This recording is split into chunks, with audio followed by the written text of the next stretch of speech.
ಎಲ್ಲರಿಗೂ ನಮಸ್ಕಾರ. ಒಂದು ನಾರ್ಮಲ್ ದಿನ ನಾಷ್ಟ ಆದಮೇಲೆ ನಾವು ಏನೇನು ಮಾಡ್ತೀವಿ ಅನ್ನೋದು ಇವತ್ತು ನೋಡೋಣ ಅಂತ. ಬರ್ರಿ ಉಪ್ಪಿಟ್ಟು ತಿನ್ನೋಣಂತ.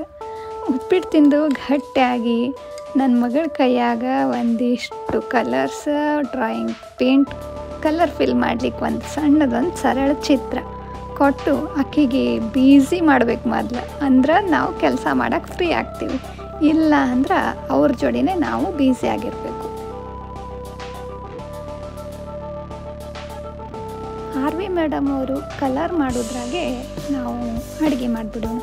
ನಮ್ಮ ಉತ್ತರ ಕರ್ನಾಟಕದಾಗ ಕಾಮನ್ ಆಗಿ ಎಲ್ಲರ ಮನ್ಯಾಗ ವಾರಕ್ಕೊಮ್ಮೆ ಇಲ್ಲ 2 ದಿನ ಫಿಕ್ಸ್ ಇರೋ ಪಲ್ಯ ಅಂದ್ರೆ ಬದ್ನಿಕಾಯಿ. ಬದ್ನಿಕಾಯಿ ಒಂದು ಅದ್ರಾಗ ಮಾಡೋ ವೆರೈಟಿ ಆಫ್ ಡಿಶಸ್ ಮಾತ್ರ ಸಿಕ್ಕಾಪಟ್ಟಿ ನೋಡ್ರಿ. ಪ್ರತಿಯೊಬ್ಬರ ಮನ್ಯಾಗೂ ಒಂದೊಂದು ರೀತಿ ಬೇರೆ ಬೇರೆನೇ ಮಾಡ್ತಾರ್ರಿ. ಎಲ್ಲರ ಮನ್ಯಾನ ಬದ್ನಿಕಾಯಿ ರುಚಿ ಬೇರೆ ಬೇರೆನೇ ಆಗಿರ್ತದೆ. ಬದ್ನಿಕಾಯಿ ಚಟ್ನಿ, ಬದ್ನಿಕಾಯಿ ಅನ್ನ, ಬದ್ನಿಕಾಯಿ ಪಲ್ಯ, ಎಣ್ಗಾಯಿ, ಒಂದು ಬದ್ನಿಕಾಯಾಗ 100 ಅಡುಗೆ ನೋಡ್ರಿ.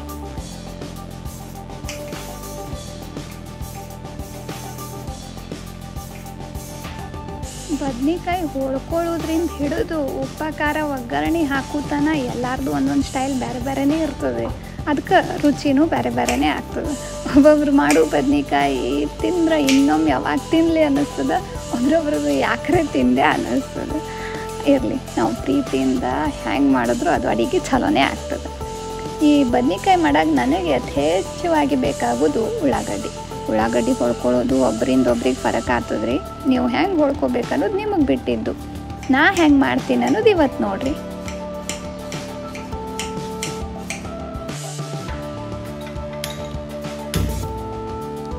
ಆಮೇಲೆ ಈ ಬದ್ನಿಕಾಯಿ ಅಂದ್ರೆ ಒಂದಿವ್ಸ ಮಂದಿಗೆ ಅಲರ್ಜಿ ರೀ, ಒಂದಿವ್ಸ ಮಂದಿಗೆ ಫೇವ್ರೇಟ್. ಒಂದಿವ್ಸ ಮಂದಿ ಬರೀ ಅದ್ರ ರಸ ಉಳ್ಳಾಗಡ್ಡಿ ತಿಂತಾರೆ, ಬದ್ನಿಕಾಯಿ ಹೋಳು ತಿನ್ನಲ್ಲ. ಒಂದಿವ್ಸ ಮಂದಿ ಬರೀ ಹೋಳು ತಿಂತಾರೆ, ರಸ ತಿನ್ನಲ್ಲ. ಈ ಬದ್ನಿಕಾಯಿ ಸುತ್ತ ಸಾವಿರಾರು ಕತ್ತಿ ಅದಾವೆ ನೋಡ್ರಿ. ನಮ್ಮ ಉತ್ತರ ಕರ್ನಾಟಕದಾಗ ಬುತ್ತಿ ಅಂದ್ರೆ ಮೊದಲು ಬದ್ನಿಕಾಯಿ ಇರ್ತದೆ.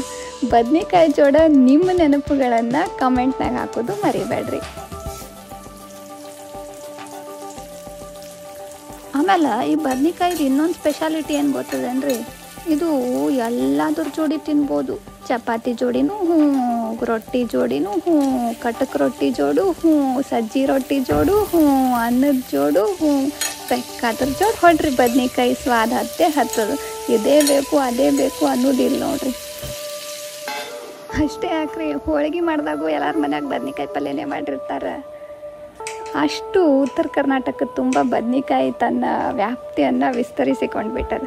ಹಾಗೆ ಆ ಕಡೆ ಬದ್ನಿಕಾಯಿ ಉಮ್ಗೊಯ್ಯೋದ್ರಾಗ ಈ ಕಡೆ ಸಿಂಪಲ್ಲಾಗಿ ಅಗದಿ ಸರಳ ಟೊಮೆಟೊ ಸಾಂಬಾರು ಒಂದು ಮಾಡ್ಕೊಂಬಿಡ್ಬೇಕು ಅಂಥೇಳಿ ಸ್ವಚ್ಛಗೆ 4 ಟೊಮೆಟೊ ತೊಳ್ಕೊಂಡು ನನಗೆ ಹೆಂಗೆ ಬೇಕು ಹಂಗೆ ಹೊಳ್ಕೊಂಡು ಮಿಕ್ಸಿಗೆ ಹಾಕ್ಕೊಂಡು ಗಿರ್ರನಿಸಿ ಸಣ್ಣಗೆ ರುಬ್ಬಿ ಟೊಮೆಟೊ ಪ್ಯೂರಿ ಮಾಡಿಕೊಂಡು ಒಗ್ಗರಣೆ ಹಾಕಿಬಿಟ್ರೆ ಟೊಮೆಟೊ ಸಾಂಬಾರು ರೆಡಿ.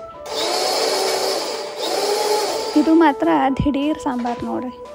ಹಾಗೆ ಈ ಕಡೆ ಟೊಮೆಟೊಗೆ ರೆಡಿ ಮಾಡ್ಕೋತ ಬದ್ನಿಕಾಯಿ ಉಮ್ಗೊಯ್ಯೋದು ಹಂಗೆ ನೋಡ್ಕೋತಿರ್ಬೇಕಿಲ್ಲ ಅಂದ್ರೆ ತಳ ಹೊತ್ತಿ ಬಿಡ್ತದೆ. ಬದ್ನಿಕಾಯಿ ಬೇಯಿಸ್ಬೇಕ್ರಿ, ಹೊತ್ತಿಸ್ಬಾರ್ದು. ಮತ್ತು ಅದಕ್ಕೆ ಅದ್ರ ಕಡೆನೂ ಒಂದು ಸ್ವಲ್ಪ ಲಕ್ಷ ಇಟ್ಟಿರಬೇಕು. ಹಾಗೆ ಈ ಕಡೆ ಸಾಂಬಾರಿಗೆ ಏನು ಬೇಕು ಒಂದು 4-5 ಬೆಳ್ಳುಳ್ಳಿ. ಒಬ್ರೊಬ್ರು ಬೆಳ್ಳುಳ್ಳಿ ತಿನ್ನೋರಿದ್ರೆ ಭಾಳ ಹಾಕ್ಕೋಬೋದು, ಬೇಡ ಅಂದರೆ ಸ್ವಲ್ಪ ಹಾಕ್ಕೋಬೋದು. ಅಡುಗೆ ಹೆಂಗೆ ಮಾಡ್ತಾರೆ ಅನ್ನೋದು ಅದು ವ್ಯಕ್ತಿಯಿಂದ ವ್ಯಕ್ತಿಗೆ ವಿಭಿನ್ನ ಹಾಕ್ಕೊಂತ ಹೋಗ್ತದೆ. ಅವ್ರವ್ರ ರುಚಿಗೆ ತಕ್ಕಂಗೆ ಅವ್ರವ್ರು ಮಾಡ್ಕೊತಿರ್ತಾರೆ. ಚಂದ ಉಮ್ಗೊಂಡಿಂದ ಬದ್ನಿಕಾಯಿ ಮೇಲೆ ಒಂದಿಷ್ಟು ಅರಿಶಿಣ ಪುಡಿ, ಮೇನ್ ಇಂಗ್ರೀಡಿಯೆಂಟ್ ನೋಡ್ರಿ ಮಸಾಲೆ ಖಾರ ಸ್ವಾದ ಇದ್ರೆ ಪಲ್ಯ ಸ್ವಾದ ಆಗ್ತದೆ. ಮಸಾಲೆ ಖಾರ ಕೆಟ್ರೆ ಪಲ್ಯ ಕೆಡ್ತದೆ. ನಮ್ಮ ಉತ್ತರ ಕರ್ನಾಟಕದ ಪ್ರತಿ ಮನ್ಯಾಗೂ ಇರೋ ಮಸಾಲೆ ಖಾರ ಬದಲೇ ಅದ್ರ ರುಚಿ ಹೆಚ್ಚು ಮಾಡ್ತೀನಿ. ನಾಲೊಂದು ಸ್ವಲ್ಪ ಕಲರ್ ಬರಲಿ ಅಂಥೇಳಿ ಕೆಂಪು ಖಾರ ಎಲ್ಲ ಹಾಕಿ ತಿರುವಾಡಿ ಬದ್ನಿಕಾಯಿ ಖಾರ ಜಕ್ಕೊಳಕ್ಕೆ ಮತ್ತು ಮುಚ್ಚಿಡೋದ್ರಿ. ಹಂಗೆ ಈ ಕಡೆ ಸಾಂಬಾರಿಗೆ ಸ್ವಲ್ಪ ಎಣ್ಣೆ ಹಾಕ್ಕೊಂಡು ಒಗ್ಗರಣೆ ಹಾಕೊಳ್ಳೋದು.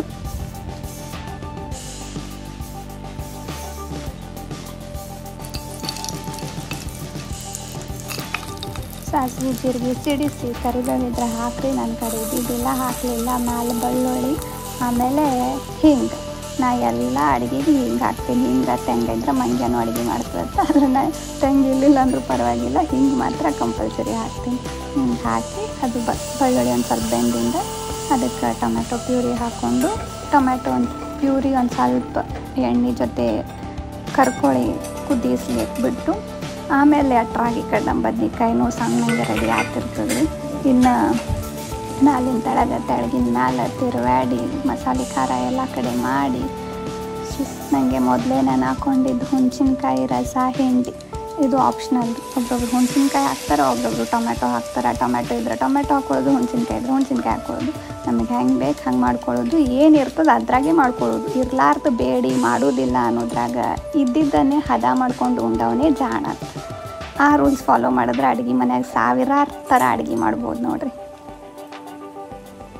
ಇನ್ನು ಕಡೆಗೆ ಒಂದು ಸ್ವಲ್ಪ ಉಪ್ಪು ಹಾಕಿ ಇನ್ನೊಂದು ಚೂರು ಬೇಯಿಸ್ಕೊಂಡು ಅಟ್ರಾಗಿ ಟೊಮೆಟೊಗೂ ಅರಿಶಿಣ ಪುಡಿ, ಖಾರ ಪುಡಿ ಅಂದ್ರೆ ಮೊದಲೇ ಒಂದು ಸ್ವಲ್ಪ ಬೇಯಿಸ್ಕೊಂಡ್ರೆ ಇವೆಲ್ಲ ಜಲ್ದಿ ಮಸಾಲೆ ಕರ್ಕೋತಾವ ಅನ್ನೋ ಉದ್ದೇಶಕ್ಕೆ ಹಸಿದೊಂದು ಸ್ವಲ್ಪ ಬೇಯಿಸ್ಕೊಂಡು ಮ್ಯಾಲೆ ಮಸಾಲೆ ಹಾಕಿ ಇನ್ನೊಂದು ಸ್ವಲ್ಪ ಬೇಯಿಸ್ಕೊಳ್ಳೋದು.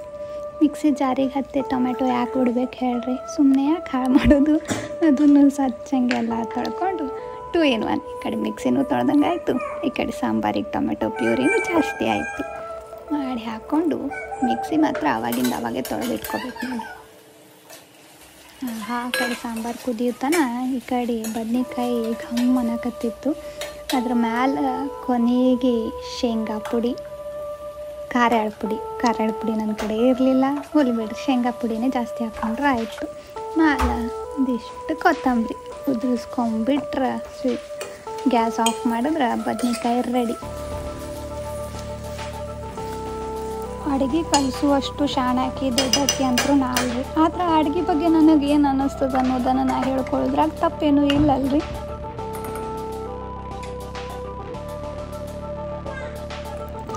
ಸಾಂಬಾರು 1-2 ಕುದಿ ಬರೋ ತನಕ ಕುದಿಸಿ ಇನ್ನು ನನ್ನ ಮಗಳು ಏನು ಮಾಡಾಕತ್ತಾಳ ಹೊರಗೆ ಹೋಗಿ ನೋಡೋದ್ರಾಗ ನೀನೇ ಬರೀ ವಿಡಿಯೋ ಮಾಡ್ತೇನಮ್ಮ ನಾನು ಮಾಡ್ತೀನಿ ಬಾ ಅಂತೇಳಿ ಆಕಿನೂ ಕರ್ಕೊಂಡು ಏನೇನೋ ಒಂದಿಷ್ಟು ಹಾಡಿದ್ಲು ಕೇಳ್ರಿ.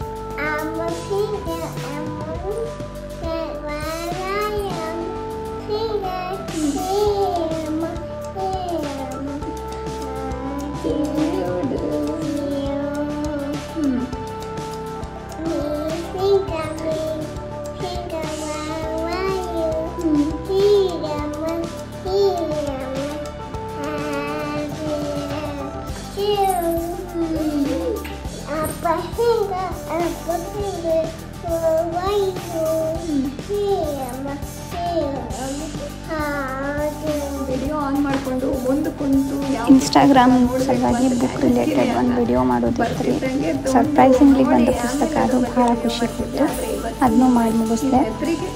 ಪುಸ್ತಕ ಯಾವುದು ಅಂತ ನೋಡಾತೀನಿ. ಇದ್ರೊಳಗೆ ಬಿಡಿ ಲೇಖನಗಳದಾವ ಸುಮಾರು 21. ಪ್ರಸಾದ್ ಸರ್ ಪುಸ್ತಕ ಅಂತಂದ್ರೆ ಅದು ಮಳೆ, ಕಾಡು, ಬೆಟ್ಟ, ಗುಡ್ಡ, ಮಲೆನಾಡು, ಕರಾವಳಿ ಈ ಎಲ್ಲ ನೆನಪುಗಳನ್ನು, ಅವುಗಳ ಪರಿಚಯವನ್ನು ನಮಗೆ ಮಾಡುವಂಥ ಪುಸ್ತಕನೇ ಆಗಿರ್ತದೆ. ಇಲ್ಲಿನ ಎಲ್ಲ ಲೇಖನಗಳು ಆರಾಮಾಗಿ ಓದಿಸ್ಕೊಂಡು ಹೋಗುವಂಗೆ ಬರೆಯುವಂಥ ಶಕ್ತಿ ಅವ್ರಿಗೆ ಐತಿ ಅನ್ನೋದು ಅವರ ಒಂದು ಪುಸ್ತಕ ಓದಿದ್ಮೇಲೆ ನನಗೆ ಅರ್ಥಾಗೈತಿ. ಸದ್ಯದೊಳಗೆ ಓದಿ ನನಗೇನು ಅನ್ನಿಸ್ತು ಅನ್ನೋದನ್ನು ಹೇಳ್ತೀನಿ.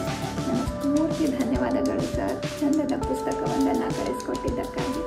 ನಿಮ್ಮೆಲ್ಲರ ಪ್ರೀತಿಗೆ ನಾನು ಅದೆಷ್ಟು ಋಣಿ ಅಂತಂದ್ರೆ, ಈ ಇಷ್ಟಿಷ್ಟು ಪುಸ್ತಕಗಳು ಬರ್ತಾವಲ್ಲ ಅವುಗಳನ್ನೆಲ್ಲ ಓದ್ತೀನಲ್ಲ, ಅವರಿಗೆ ನನ್ನಿಂದ ಏನು ಕೊಡ್ಲಿಕ್ಕೆ ಸಾಧ್ಯ ಅಂತ ಒಂದೊಂದ್ಸಲ ಅನ್ನಿಸ್ತಿದೆ. ಭಗವಂತ ಶಕ್ತಿ ಕೊಡಿ. ಬರ್ರಿ ಹೊತ್ತಾಯ್ತು, ಊಟ ಮಾಡೋಣ ಅಂತ.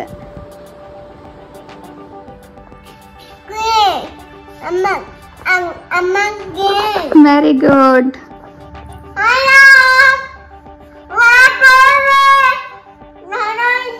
ವಿಡಿಯೋ ಇಷ್ಟ ಆಗಿದ್ರೆ ಲೈಕ್ ಮಾಡೋದು ಮರಿಬೇಡ್ರಿ, ಚಾನಲ್ನ ಸಬ್ಸ್ಕ್ರೈಬ್ ಮಾಡಿರಿ. ಮತ್ತೆ ಸಿಗ್ತೀನಿ. ಧನ್ಯವಾದ. ಶರಣಾರ್ಥಿ.